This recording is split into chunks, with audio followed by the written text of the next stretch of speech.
Welcome to టీ10 నేను రేవతి। బీహార్ లో నితీష్ కుమార్ నేతృత్వంలోని అధికార జేడీయూ పార్టీకి గట్టి ఎదురు దెబ్బ తగిలింది। పార్టీ ప్రతినిధి సీనియర్ నేత జేడీ త్యాగి తన పదవికి రాజీనామా చేశారు। బీజేపీతో పార్టీకి ఉన్న విభేదాలపై ఆయన తరచూ గొంతు విప్పడం జేడీయూ నాయకత్వం జీర్ణించుకోలేకపోతోంది। త్యాగి రాజీనామా చేసిన విషయాన్ని జేడీయూ ఆదివారం ధృవీకరించింది।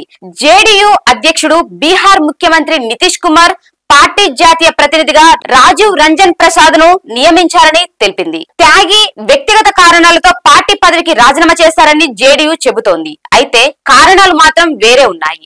ఆయన ఢిల్లీలో తరచూ చేస్తున్న వ్యాఖ్యలకు జాతీయ మీడియాలో విశేష ప్రాచుర్యం లభిస్తోంది। ఓ ప్రాంతీయ పార్టీ నాయకుడికి జాతీయ స్థాయిలో ఈ విధమైన ప్రాధాన్యత లభించడం అరుదుగానే జరుగుతుంది।